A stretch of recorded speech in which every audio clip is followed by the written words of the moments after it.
रोज धमकाया जाता है, रोज रेप्स हो रहे हैं शेड्यूल कास्ट कम्युनिटी के साथ schedule tribe. Doctor Ritu Singh का केस इनका अकेला केस नहीं है, ये मिसाल बनेगा से शेड्यूल कास्ट महिला के साथ जो ब्रिलियंट है आज की एकलव्य हैं, जिनको पकड़ के उनका अंगूठा काटने की नहीं, उनकी हाथ और गर्दन काटने की कोशिश ये मनुवादी समाज कर रहा है।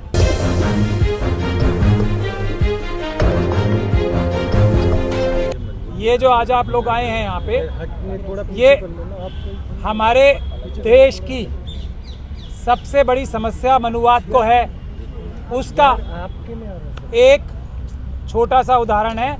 और ये छोटा सा उदाहरण ऐसा है जो मनुवाद की जड़ और बुनियाद को खोखला कर सकता है। दो महिलाएं जो मेरे दोनों तरफ खड़ी हैं, नवदीप कौर और डॉक्टर रितु सिंह, इनका कसूर क्या है? सबसे बड़ा इनका कसूर ये है कि इनको देखकर, एक तो ये एससी कम्युनिटी से आती हैं, दूसरे ये महिलाएं हैं, और इनको देख के मनुवादी जो अपने आप को बहुत ज़्यादा इंटेलिजेंट, झूठा इंटेलिजेंट बनाना चाहते हैं, कैपेबल बताना चाहते हैं, इनको देख के उन्हें इन्फीरियॉरिटी कॉम्प्लेक्स होता है। ये है इनकी सबसे बड़ी गलती, और ये है हमारी सबसे बड़ी जो एक पॉइंट है जिसको हमें हाईलाइट करना और समझना सबसे ज़रूरी है। जो डॉक्टर रितु सिंह से इनकी जो प्रिंसिपल हैं, क्या नाम है, सविता रॉय, प्रॉब्लम सिर्फ एक है, ये उनसे ज़्यादा अच्छा इंग्लिश बोलती हैं, उनसे ज़्यादा अच्छा इस उम्र में अपना सब्जेक्ट जानती हैं, उनसे ज़्यादा ये कैपेबल हैं। ये बुनियादी तौर पे परेशानी है उनको। और दूसरी बात जो मैं हाईलाइट करना चाहता हूँ, ये इतनी पढ़ी लिखी महिलाएं हैं, इनके वकीलों ने जो केस डाला शुरू में, और मुझे कहने में कोई कोताही नहीं है कि इनको SC/ST एक्ट जो है उसके बारे में खुद नॉलेज नहीं थी कि कानून क्या है। जो हमारे समाज के लोग, जो SC/ST समाज के लोग हैं, उन्हें खुद ये नहीं पता लगता कि उनके साथ प्रताड़ना हो रही है। जो उनके साथ काम हो रहे हैं वो SC/ST एक्ट में गुनाह हैं, अपराध हैं।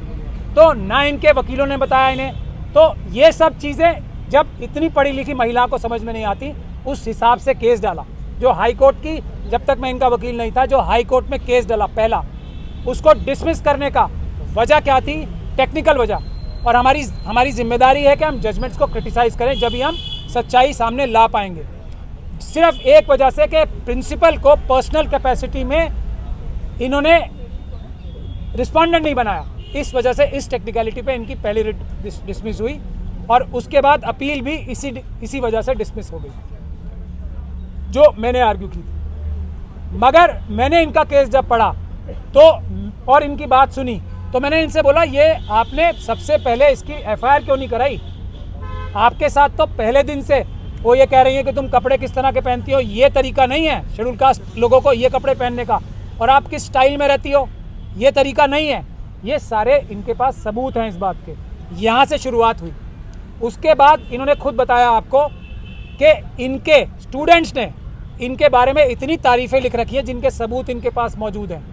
तो उसको नकारने के लिए झूठे दस्तावेज फोर्ज किए प्रिंसिपल ने, और उनके साथियों ने, जो दूसरे उनके साथ जो लेक्चरर्स थी उनकी, उन्होंने रिकॉर्ड जो है फोर्ज किए, रिकॉर्ड्स को तोड़ मरोड़ के कोर्ट में पेश किया।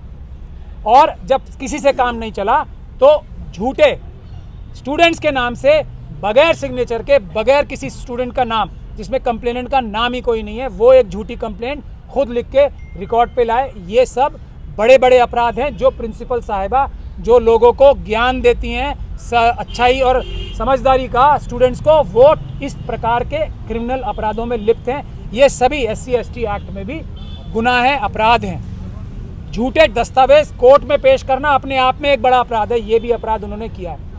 ये बातें इनको के SC/ST होने की वजह से इनको प्रताड़ित किया जा रहा है। यदि ये बात मैं कहूँ तो शायद गलत होगी, ये बात ये खुद कहें तो शायद गलत होगी, इनके साथ जितने लोग खड़े हैं वो ये बात को कहें तब भी गलत हो सकती है। लेकिन इनकी चेयरमैन, जो मैनेजिंग कमेटी की दौलत राम कॉलेज की चेयरमैन है, उन्होंने ये बात रिटर्न में दी है कि इनके साथ इसलिए प्रताड़ना हो रही है।